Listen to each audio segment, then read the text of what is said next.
Thank you, Allah, for blessing us with life, blessing us with Islam, blessing us with Iman.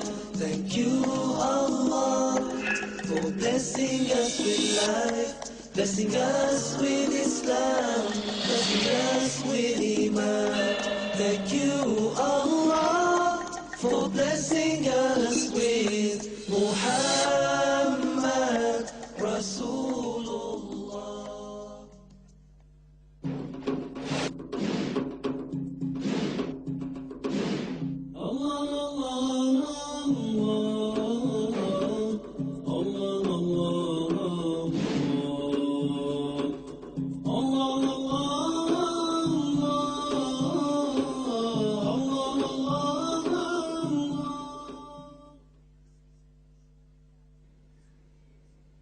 As I move forward in my search, don't think for one moment that I was waking up every morning and saying, now who am I going to go and find today? No. But the world is a place, and it was a place then, particularly then, where people would grab me every now and again and try to pull me back into the dunya and just let the desires explore. You see? So come here, have this drink, have this, have that. It's great. You don't need all that rubbish. And there was a guy all this time, I'd spend some time with him at the weekends. You know, for 8 years I was with him. And I remember one day in the weekend, and he would say to me, you know, there's something wrong with you. There really is. What's wrong with you? Why are you so concerned about things? You're almost mad. And he suggested that even he would get me a doctor. You see? Because I was striving against the norms in society. In that time I went through a lot. I was reading a lot, and I started to drink because I just wanted to just relax and just take all the pain away of the world. And there were days then when I would look outside and see the light and then just want to turn the light off. You see? And I would look out and outside and just say to myself, hey, I don't need this dunya. I don't need this world, you know. There's no purpose to it, so why am I bothering? There were times when I spent days and days and days on my own, didn't talk to anyone. And there were times when I used to look out of the window in the night and just search for the truth in the skies. I used to look at the stars, and I started reading about astronomy. I would look at the sun and the moon. I would read about these heavenly bodies. And I would say, look at the enormity of this world, this universe. The nearest star being, 4 light years away.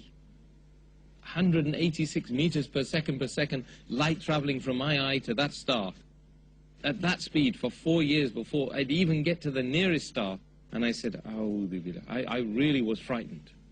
I was so petrified. Because I didn't know why, and I was looking at these amazing things going on around me. There was one day that I decided, I'm going to walk into the church across the road. I said, the church, they must have the answer in the church. I went in there, and he wasn't ready to see me, but he told me, book an appointment to see me. You see? So we booked the appointment to see the person who's going to tell you why you're here. Like a doctor is going to give you the medicine. The day after I came in his office, the first thing I noticed, he was too busy to talk to me. Shuffling books around, papers around, answering the phone. I said, no, what can I do for you? So at that point I said, look, I'm going to tell you that. And I poured my heart out to this man, a stranger. I said, look, you're a man of God. I want you to tell me, who is God and why am I here? You have to tell me. He said, well, have you ever thought about doing a theology degree? I said, yes, I have thought about it, and I tried to go to Dublin, Trinity, but I decided that all of the stuff seemed like dogmatic and it didn't make sense to me. It wasn't the truth. He said, oh, well, I don't know then. He got dumbstruck because he didn't expect that answer. And he said, well, why don't you, why didn't you just study a little bit about, the world's religions and everything? And I said, well, look, I can't do that. I want to know. Just tell me. Look, just explain to me who is Allah, who is God, you see, and why am I here? He said, you know what? I'll be honest with you. I can't really help you. He said, see that church over there? I'm the person who opens it and closes it. I'm the person who looks after the people that come in and they leave. And that is it. That's my job. At that, I just realized that it doesn't matter whether you're in a church, it doesn't matter where you are, who you are, if Allah hasn't guided a person, it doesn't make any difference. That person is not going to be able to help you. So imagine I've gone through Buddhism, I also went through Hinduism, I went through socialism, I went through Christianity now. Twice I'd met the Christians and I hadn't got the answers. I'd gone through, Tai Chi, I was doing Tai Chi and martial art, meditation, and I'd tried veganism as well. Vegetarianism and veganism. It didn't give me the answer. None of them gave me the answer.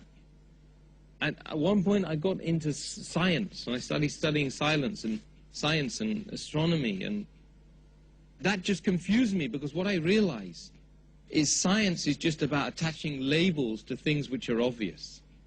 But there's no explanation. And that really worried me, because I realized then that this 5%, they didn't have a clue. In fact, they were hiding the truth away from the rest of humanity, because they did have the truth. But they just weren't experimenting properly. They weren't asking the right questions like, why am I here? Where am I going to go after this? These are the important questions, the perennial questions that every human being needs to pose to himself and to others around him. So then, Ramadan, 15 years ago now, in the university, I didn't know it was Ramadan. I had this girlfriend, and we won't, for obvious reasons, we won't identify the person. But she happened to be a Muslim. But I didn't know that at the time. I mean, I didn't even focus on the Muslim bit, because it wasn't important for anyone. Malaysian. And as it happened, one day she came to me and she said, look, this coming month, please don't come here. And I had struggled to make relations with this girl because I thought it would help me spiritually, emotionally, etc. And then she turns up and says, don't come here for the next month. So I said to her, simply, I said, either your religion doesn't make any sense, because she told me then, of course, it was religion and it was Ramadan, or you're not following your religion properly. She became angry. She said, don't you cuss my religion. Don't you dare do that. Became angry. So I moved off, I pulled off, and straight away the next day, I went straight to the Islamic Society in the university and said, you've got to tell me about Islam. There's this girl, and I love her, and I want to find out about it, so maybe we can patch things up. So they said to me, they said, brother, hey, you have to leave that girl alone. The first thing is, don't go with that girl. I said, well, that's not really very fair, because I love that girl. What's wrong with her? No, because she's not supposed to do these things, you see. So they gave me some books. Started reading loads and loads of books about Islam. I'd go back to her, and I'd explain to her, I've read this stuff, and by the way, do you know you're not supposed to do this and this? Why didn't you tell me these things? I would have respected you. I wouldn't have done those things. it's only for religious people and stuff like that. She'd come back with the answers. So I said, well, look, at the end of the day, you know, why don't we just get married? We can sort this out, you know. At that time, I hadn't read that, of course, you have to be a Muslim to marry you know, a Muslim girl.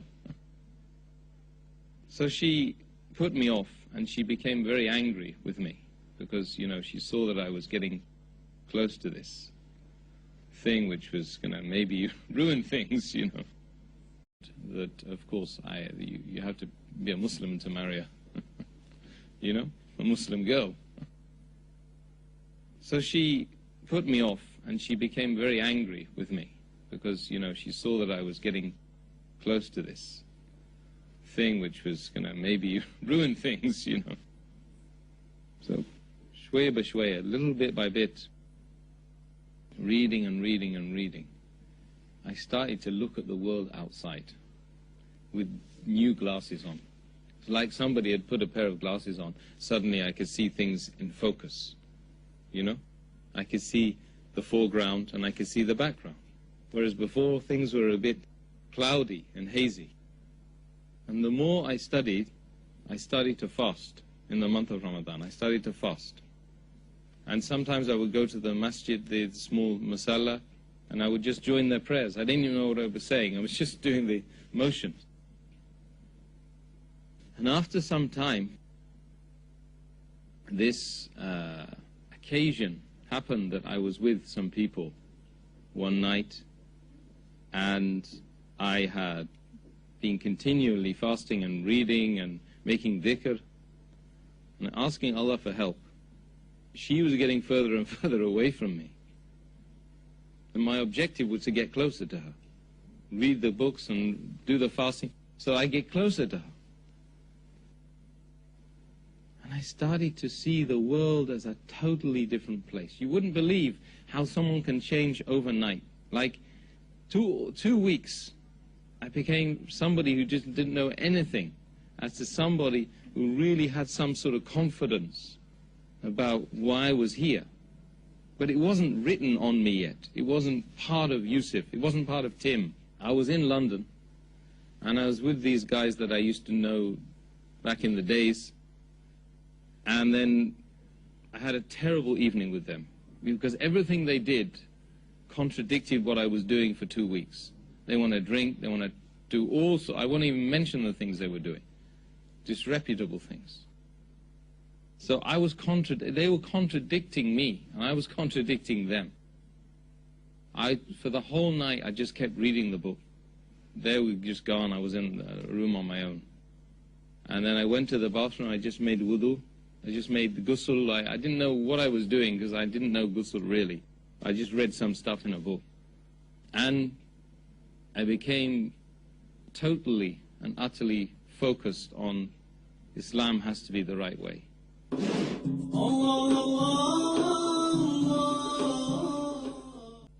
It was that night.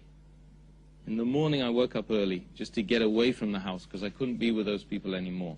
It was like, you know, they were dirty and there was some serious problems with them, and I need to get out of there. Something forced me out of the door. I walked up the road and I met this man, and because he had brown skin, I thought maybe he's going to know where the mosque is, you know. So, a bit ignorant at that time. I didn't realize. I thought, you know, anybody can be a Muslim. He told me there's a mosque up the road. It was Balam Mosque.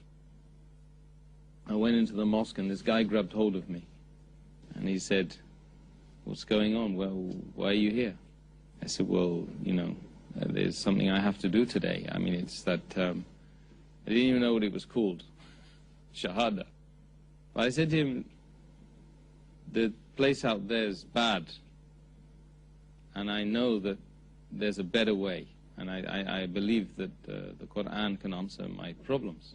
So, alhamdulillah, for the grace and mercy of Allah subhanahu wa ta'ala, that was in the month of Ramadan, early in the morning. I went to in the front and took the Shahada. And the whole masjid, loads of brothers, there must have been about 300-400 people in there, the whole of them, each and every one of them embraced me and said salams to me, and congratulations that you've found your life.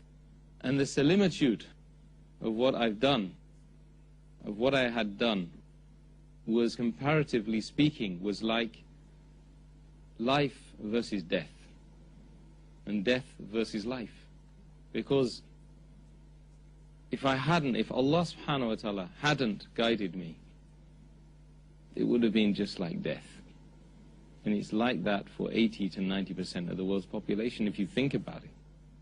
It's just death upon death.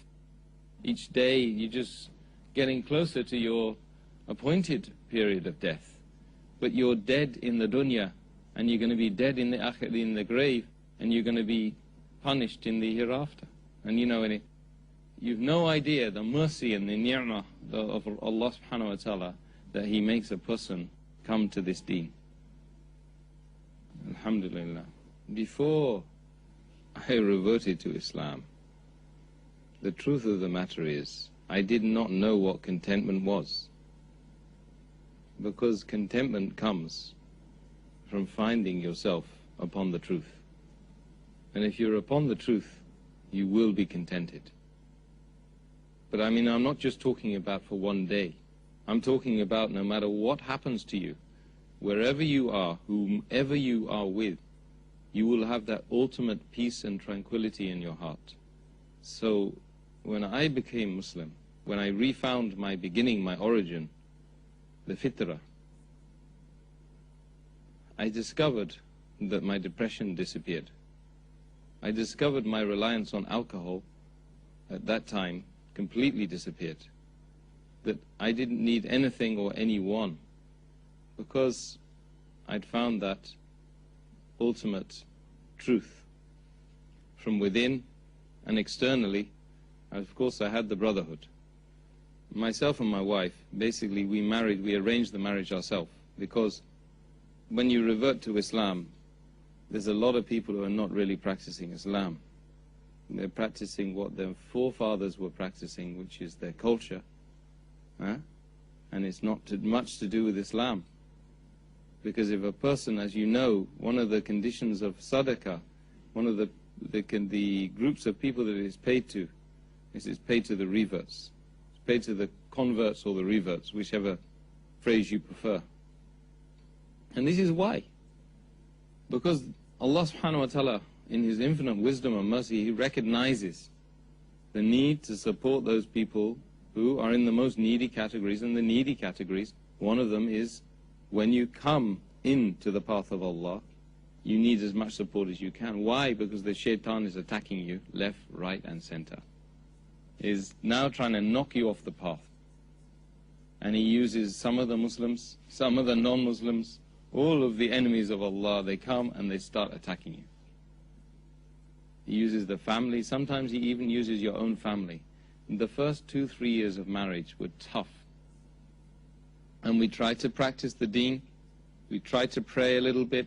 My wife tried to put the hijab on a bit. And we grew organically as Muslims.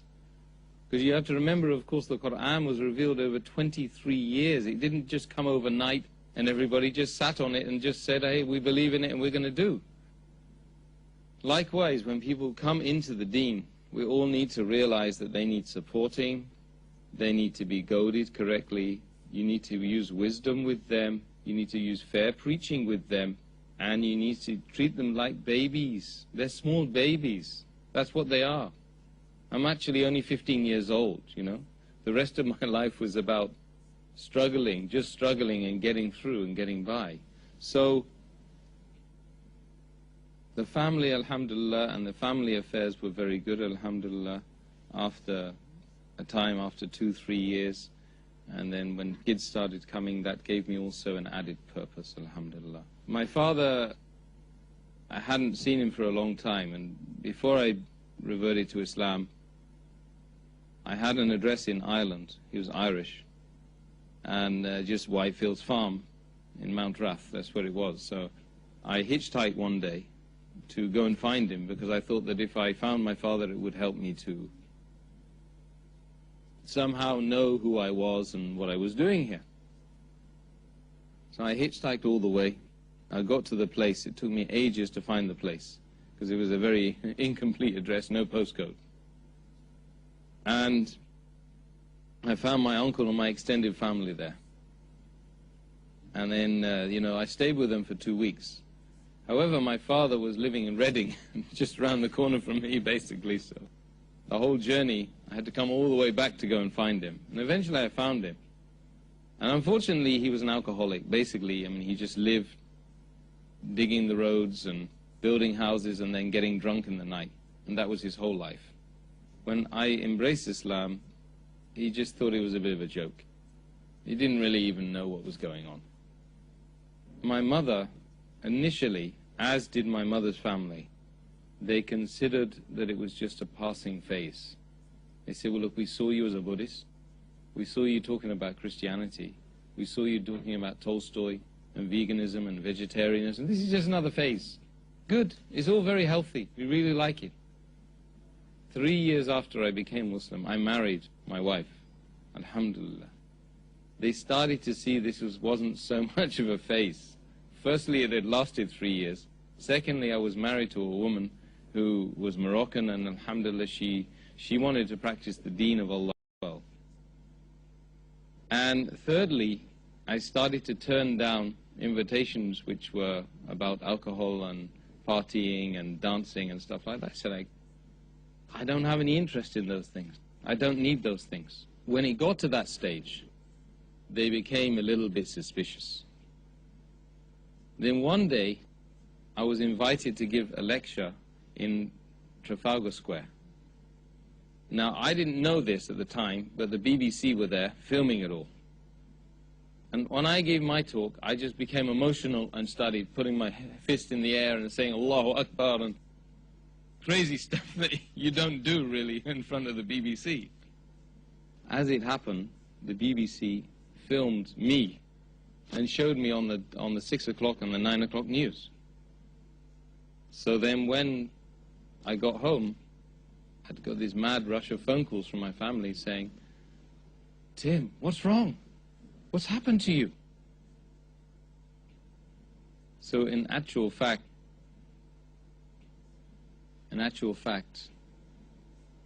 you know, they found out about my Islam via the mass media machine, who made it look like I was a complete nutter. Ever since then, generally speaking, they really haven't trusted me. But there's a message here, you know, it's about, you know, the media and the way we use the media. And I believe that, that they know that it's changed my life for the best. For instance, I'm the only member of my extended family, as far as I know now, stable. I don't go around beating my kids and beating my wife or running off with other women, or my wife doesn't run off with other men. And it's normal and it's healthy. And they've seen it. And even my sister, we interviewed her the other day for another channel, and because we were doing the same sort of thing, we found that, you know, she was saying, it's brilliant. What's happened to him is absolutely brilliant. And after the interview, she even said to me, she said to one of the researchers, I really love my brother, and I think, but I'm worried about what he's upon. He's upon the this terrorism thing. So this just tells you what the media system does in way of brainwashing the people against the haqq of Allah subhanahu wa ta'ala.